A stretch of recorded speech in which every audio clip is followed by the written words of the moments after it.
नमस्कार दोस्तों, career with Ashutosh channel में आप सभी का स्वागत करता हूं। आज एक नया वीडियो लेकर आपके सामने उपस्थित हुआ हूं, जिसमें आज हम लोग बात करने वाले हैं एनसीईआरटी कैसे पढ़ें। एनसीईआरटी का उपयोग हम पीसीएस और आरओ के लिए कैसे कर सकते हैं बच्चों। क्या एनसीईआरटी पढ़ना ज़रूरी है या एनसीईआरटी के अलावा भी हम कुछ पढ़ सकते हैं? इन सभी प्रश्नों का उत्तर आज आपको आज के वीडियो में मिलने वाला है। तो करना क्या है बच्चों, फटाफट वीडियो को लाइक करना है, शेयर कर दीजिए अपने सभी मित्रों के बीच में और चैनल को सब्सक्राइब जरूर कीजिए और बेल आइकन पर ऑल दबाइए।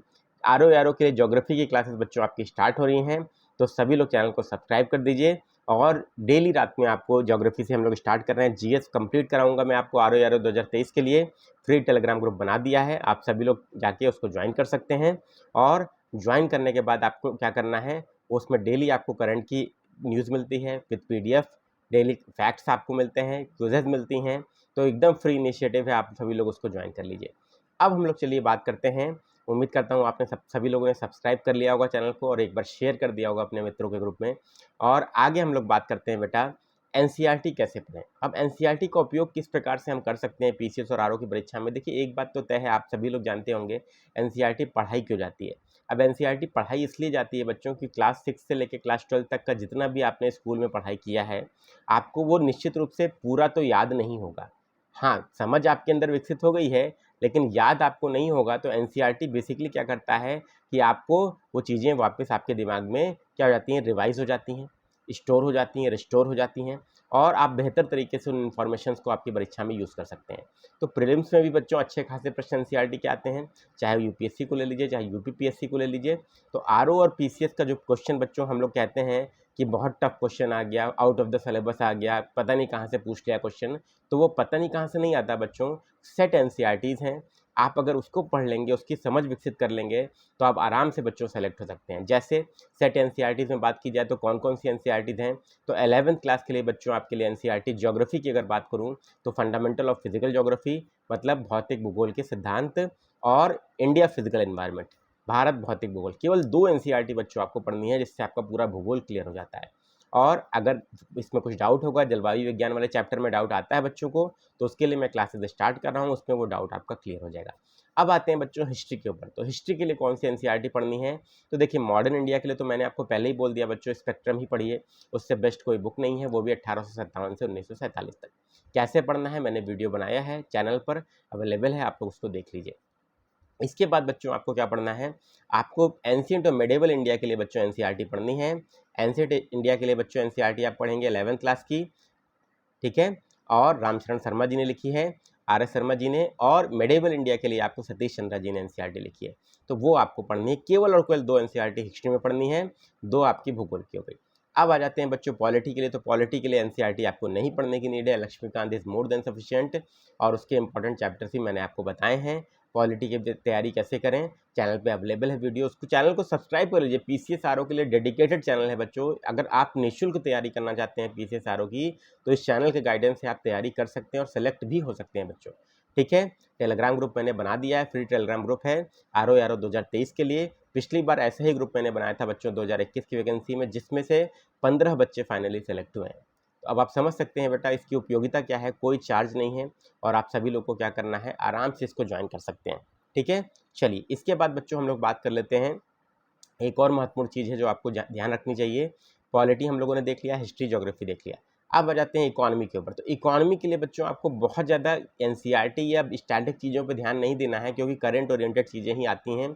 आपका इकोनॉमिक सर्वे, बजट और गवर्नमेंट स्कीम से वो कंप्लीट हो जाता है। और पावर्टी, अनएम्प्लॉयमेंट, इन्फ्लेशन और 5 ईयर प्लान, नीति आयोग से क्वेश्चन आते हैं, तो वो आप थोड़ा सा देख सकते हैं, उसके लिए परेशान नहीं होना है। तो क्लासेस जब मैं स्टार्ट करूँगा तो वो मैं कवर करा दूंगा, उसके लिए एनसीईआरटी की नीड नहीं है। साइंस की बात करें तो साइंस के लिए आप क्लास 6 से क्लास 10 तक की एनसीईआरटी पढ़ लीजिए। कुछ लोग कहते हैं सर ज़रूरी है क्या पढ़ना, हम लूसेंट पढ़ लें तो काम नहीं चलेगा। लूसेंट बेटा एनसीईआरटी का नोट्स है, लूसेंट जो है वो एनसीईआरटी का नोट्स है। अगर आप नोट्स पढ़ेंगे तो ज़्यादा समझ विकसित होगी कि आपका एनसीईआरटी पढ़ने से, बेसिक रेफरेंस बुक पढ़ने से ज़्यादा समझ विकसित होगी। आप खुद ही सोचिए बच्चों, तो उससे भागने की आवश्यकता नहीं है। एनसीईआरटी पढ़ लेंगे तो कोई नुकसान नहीं करेगा, मेंस तो बिना उसके निकलेगा नहीं बच्चों। जो भी लोग कहते हैं कि एनसीईआरटी पढ़ने की नीड नहीं है पीसीएस आरओ के लिए, तो उनसे ये पूछिए कि आप कितनी बार परीक्षा दे चुके हैं मेंस की, और कितनी बार आपका क्वालिफिकेशन हुआ है या कितनी बार आपका सिलेक्शन हुआ है। ऐसा कोई भी कैंडिडेट आपको नहीं मिलेगा पीसीएस में जिन्होंने मेंस और इंटरव्यू क्लियर किया हो बिना एनसीईआरटी पढ़े हुए। मैं ये मान ही नहीं सकता बच्चों, आप कहीं पर भी प्रमाण उठा के देख लीजिए। एनसीईआरटी बहुत ज़रूरी है बच्चों। आप कुछ भी सप्लीमेंट मटेरियल पढ़िए, किसी भी कोचिंग सेंटर के टेस्ट सीरीज मटेरियल पढ़िए, पीडीएफ लीजिए, लेकिन एनसीईआरटी आपकी समझ के लिए बहुत ज़रूरी है। मेंस में और निबंध में आपकी कलम नहीं चलेगी बच्चों अगर आपके अंदर समझ नहीं विकसित होगी तो। सब्जेक्ट की अगर बेसिक समझ विकसित करना चाहते हैं तो एनसीईआरटी का एक बहुत बड़ा रोल है। देखिए प्री के लिए पढ़ के सिलेक्शन लेके भी क्या हो जाएगा, आप अगर बिना एनसीईआरटी पढ़े सेलेक्ट हो भी गए तो क्या मेंस आप कर पाएंगे क्या बच्चों? क्या मेंस बिना एनसीईआरटी के आप कर पाएंगे? बिना समझ विकसित हुए आपका कलम चल पाएगा वहाँ पे? अब मेंस में अगर मैं आपको बताऊँ पीसीएस मेंस की बात करूँ तो 7.5 मिनट में बच्चों आपको एक उत्तर लिखना होता है 200 शब्दों का। और ऐसे की अगर बात करें तो ऐसे के 3 क्वेश्चंस आपके अटेम्प्ट करने होते हैं, आपको 3 घंटे का पेपर होता है बच्चों। अब आप समझिए कि आप 1 घंटे में 700 शब्दों का पीसीएस में और 600 शब्दों का आरओ में निबंध आप कैसे लिख पाइएगा जब आपके दिमाग में समझ चीज़ों को लेकर विकसित नहीं होगी। आपको अगर संप्रभुता नहीं पता है कि संप्रभुता क्या है तो आपको संप्रभुता पे कैसे 1 पेज लिख पाइएगा, 2 पेज लिख पाइएगा, 200 शब्द। आपको गणतंत्र का मतलब नहीं पता है, आप गणतंत्र पे आंसर लिख रट लिया है आपने, गणतंत्र पर फैक्ट जो है क्वेश्चन लगा लिया है, लेकिन समझ नहीं विकसित है, तो क्या आप आंसर लिख पाइएगा क्या बेहतर? आप खुद ही बताइए। आपको नहीं पता है बच्चों की समानता का अधिकार कब प्रदान किया गया, समानता का अर्थ क्या है, न्यायिक समीक्षा है क्या बच्चों, न्यायिक स्वतंत्रता होती क्या है, बेसिक स्ट्रक्चर क्या है। तो ये सब चीज़ें बच्चों जब तक आपको नहीं पता होंगी, संविधान की मूल संरचना क्या है, उसमें क्या क्या चीज़ें आती हैं, आखिर मूल संरचना की आवश्यकता क्यों पड़ी, जब तक आप ये सब नहीं आपको पता होगा बेटा तब तक आप अच्छे आंसर्स कैसे लिख पाइएगा। और देखिए मेंस में आपको अगर अच्छा स्कोर पाना, मेंस देना ही बड़ी बात नहीं है बच्चों, मेंस में सिलेक्शन भी तो होना चाहिए। सिलेक्शन के लिए आपको औरों से बेहतर कॉपी लिखनी पड़ेगी अपनी, जब औरों से बेहतर कॉपी लिखेंगे तभी तो सेलेक्ट होंगे। तो एनसीईआरटी का एक बहुत बड़ा रोल है बच्चों। मैं आपको यही कहूँगा, अभी समय है, अभी नोटिफिकेशन नहीं आया है। आप सभी बच्चे लोग जो पीसीएस 2024 की तैयारी कर रहे हैं, जो आरओ 2023 की तैयारी कर रहे हैं, कोई भी बच्चे को नुकसान नहीं करेगी एनसीईआरटी। गिनती की मैंने आपको बता दी, 2 एनसीईआरटी भूगोल की है, 2 एनसीईआरटी आपकी इतिहास की है। इतनी एनसीईआरटी पढ़नी है और विज्ञान की एनसीईआरटी आप चाहें तो 6 से 10 की पढ़ सकते हैं। नई एनसीईआरटी आपको विज्ञान की पढ़नी है, भूगोल की नहीं पढ़नी है, इतिहास की केवल पुरानी पढ़नी है। इतना ही केवल आपको पढ़ना है बेटा। और अगर 6-7 किताबें भी अगर आप नहीं पढ़ पा रहे हैं और पीसीएस और आर जैसी नौकरी को आप टारगेट कर रहे हैं तो ये अपने साथ अन्याय करने वाली बात होगी बच्चों। आपको लगता है बेटा कि आपके अंदर इतनी क्षमता नहीं है या इतनी शक्ति नहीं है, इतना मनोबल नहीं है कि आप इतना भी पढ़ाई कर पाएँ। तो देखिए 3 चीज़ें पिलर हैं बेटा सिविल सर्विसेज की प्रोफेशन का। आरओ की नौकरी भी सिविल सर्विसेज के अंदर का ही एक पार्ट आप मान के चलिए, उसी की जैसी नौकरी होती है।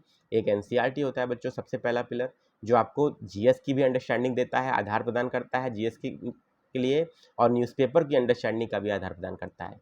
तो एनसीईआरटी पढ़ेंगे पॉलिटी इकोनॉमी की तो आपको न्यूज़पेपर भी समझ में आने लगेगा, और अंतर्राष्ट्रीय संबंध की पढ़ लेंगे तो आईआर रिलेशन भी समझ में आने लगेंगे। और आप क्या करेंगे, आप अगर जीएस के स्टैटिक पोर्शन की बात करें तो इतिहास भूगोल के एनसीईआरटी पढ़ेंगे तो भूगोल में जो चीज़ें, जैसे सीरिया, अब यूक्रेन है, यूक्रेन आपको पता कैसे चलेगा बेटा, जब आप यूक्रेन, आपने क्या किया है, विश्व मानचित्र पढ़ा है आपने, विश्व भूगोल का अध्ययन किया है और यूक्रेन का लोकेशन आपको पता है। अब युद्ध हो क्यों रहा है, तो कहीं ना कहीं भौगोलिक और आर्थिक कारण है। तो ये समझ आपको एनसीईआरटी देता है बच्चों, तो ये बात आपको ध्यान रखना पड़ेगा। तो एनसीईआरटी पढ़ के आप बहुत सारा कुछ अचीव कर सकते हैं, ये बात ध्यान रखिए। तो मैं आप सभी लोगों से कहूँगा एनसीईआरटी से भागिए मत, एनसीईआरटी ज़रूर पढ़िए। एनसीईआरटी आपके सिलेक्शन में, आपको एक एसडीएम बनाने में बहुत बड़ा रोल अदा करेगा, आपको समीक्षा अधिकारी बनाने में बहुत बड़ा रोल अदा करेगा। अरे मैं कह रहा हूँ, अगर समीक्षा अधिकारी में 140 में से 50 क्वेश्चन भी एनसीईआरटी से है तो भी कम है क्या? यहाँ पे 2-2, 3-3 क्वेश्चन से बच्चों आप देख रहे हैं कि सिलेक्शन रुक रहा है, ऊपर नीचे हो रही है मेरिट। और 10 क्वेश्चन के आसपास तो पीसीएस में क्या गलत के आसपास डिलीट हुए हैं, गलत क्वेश्चन है, जो विवादित क्वेश्चन है, जो डिलीट हुए हैं, आप सभी लोग देख रहे हैं। तो निश्चित रूप से मान के चलिए, ये विशेष साइकिल में मत फंसिए, 80 से 90 वाली जो पीसीएस वाली साइकिल है। 80 से 90 क्वेश्चन हर बार आपके सही हो रहे हैं, लेकिन कभी 82 हो जा रहा है, कभी 85 हो जा रहा है, कभी 87 हो जा रहा है, लेकिन सिलेक्शन नहीं हो रहा है। हर बार कहते हैं सर क्या किया जाए, क्या कमी रह गई? कमी रह गई कि आपने एनसीईआरटी नहीं पढ़ी, कमी रह गई कि आपने प्रैक्टिस नहीं की, कमी रह गई कि आप डेली न्यूज़पेपर नहीं पढ़ते हैं, कमी रह गई कि डेली न्यूज़पेपर आप डेली करंट का नोट्स नहीं बनाते आप। ये कमियां हैं बच्चों जो आपको सिलेक्शन से रोक रही हैं। और अब आप ये मान के चलिए बच्चों, जो नए बच्चे आ रहे हैं वो सेलेक्ट क्यों हो जा रहे हैं पहले अटेम्प्ट में, दूसरे अटेम्प्ट में, क्यों? क्योंकि वो इन सब चीज़ों का बेसिक रूल्स का फॉलो करते हैं, नियम। अब ओलंपिक गेम ही ले लीजिए बच्चों, अब या आप फीफा वर्ल्ड कप ले लीजिए, अब या क्रिकेट का ही मैच ले लीजिए। अब जो नियम है बच्चों उसके हिसाब से ही ना क्रिकेट खेला जाएगा। 50 ओवर का ही वनडे मैच होगा ना, 20 ओवर का ही टी20 होगा ना। अब अगर जो ये नियम नहीं फॉलो करेगा, 1 ओवर में 6 ही गेंद होगी ना, नहीं ऐसा नहीं तो विराट कोहली साहब कह दें कि नहीं हम तो बड़े प्लेयर हैं, हमारे लिए 7 गेंदें होनी चाहिए। ऐसा तो नहीं हो सकता। किसी भी व्यक्ति के लिए कानून तो नहीं चेंज होता, नियम तो नहीं चेंज होता। तो बेसिक सेट ऑफ रूल्स हैं बच्चों एनसीईआरटी, करंट अफेयर के लिए, न्यूज़पेपर और स्टैंडर्ड बुक्स। और आपके लिए 3 चीज़ें बच्चों बेसिक पिलर्स हैं प्रिपरेशन की। आप सभी लोगों से गुजारिश है, मैं बोलूँगा कि क्लासेस तो मैं शुरू कर ही रहा हूँ बच्चों, लेकिन आप लोग एनसीईआरटीज़ पढ़िए, एनसीईआरटीज़ पढ़िए, उससे भागिए नहीं। और डेली सुबह आपकी न्यूज़पेपर के साथ होनी चाहिए। हिंदी मीडियम वाले जनसत्ता, दैनिक जागरण पढ़िए और आपके इंग्लिश मीडियम वाले हिंदू या इंडियन एक्सप्रेस पढ़िए। इतना अगर आप लोग कर लेंगे बच्चों, तो मैं आपसे बोल रहा हूँ, यकीन मान के चलिए, आप लोग का सिलेक्शन निश्चित रूप से मान के चलिए कि रुकना नहीं है और बहुत अच्छा आप स्कोर करके आएंगे। केवल ना प्री निकाल के आरओ में आपका काम होना है, फाइनल पोस्ट मिलनी है, ना ही केवल प्री निकाल के आपका बच्चों पीसीएस में सिलेक्शन होना है। आपको प्री निकालना किस लिए है? प्री निकालना इसलिए है, हाँ कॉन्फिडेंस आपका बढ़ता है बच्चों, लेकिन फिर से यही बात है बच्चों कि अगर आपका मेंस नहीं निकलेगा तो वो कॉन्फिडेंस क्या होता है, फिर वो ख़त्म भी हो जाता है बेटा। तो इस बात को आपको ध्यान रखना है कि एनसीईआरटी एक अहम रोल अदा करती है, आपकी सब्जेक्ट के प्रति समझ डेवलप करती है। एनसीईआरटी लगाइए, इसके बाद न्यूज़पेपर पढ़ना शुरू करिए डेली। और एनसीईआरटी फिर न्यूज़पेपर, स्टैंडर्ड बुक्स आपकी जो लक्ष्मीकांत स्पेक्ट्रम है वो पढ़ लीजिए, केवल 2 ही हैं। और इसके अलावा आपको प्रैक्टिस करनी है। प्रैक्टिस में आपका प्रीवियस ईयर क्वेश्चंस भी आते हैं और आपके मॉक टेस्ट भी आते हैं। पहले क्या करना है बच्चों, जब आप सब्जेक्ट कंप्लीट कर रहे हैं तो प्रीवियस ईयर क्वेश्चन साथ में लगाइए, और जब सब्जेक्ट आपका कंप्लीट हो जाए, 2 से ढाई महीने में बेसिक कंप्लीट हो जाए, जैसा मैंने आपको बताया है, जीरो से तैयारी कैसे करें आरओ की, वो वीडियो आप देख लीजिएगा, चैनल पर अवेलेबल है। पहले 2 से ढाई महीने में सिलेबस कंप्लीट कर लीजिए, टाइम टेबल क्या होना चाहिए उसके लिए भी मैंने वीडियो बना दिया है। और उसके बाद बच्चों जब वैकेंसी आ जाएगी तब तक आप लोग क्या करिए, तब उसके बाद आप लोग प्रैक्टिस करना मॉक की, प्रीवियस ईयर क्वेश्चन की, टेस्ट पेपर की शुरू कर दीजिए। तो ये नियम बना के रखिए। टाइम टेबल क्या होना चाहिए आरओ के लिए, ये इसके लिए भी मैंने वीडियो बनाया है। चैनल को सिर्फ बोल रहा हूँ, वन स्टॉप सोल्यूशन है आरओ के लिए, पीसीएस के लिए। चैनल को सब्सक्राइब कर लीजिए और मैक्सिमम बच्चों तक पहुँचाइए। सारे इनिशिएटिव निःशुल्क हैं। उम्मीद करता हूँ वीडियो आपको पसंद आया होगा। पसंद आया हो तो इसे लाइक कीजिए, शेयर कीजिए, चैनल को सब्सक्राइब कीजिए।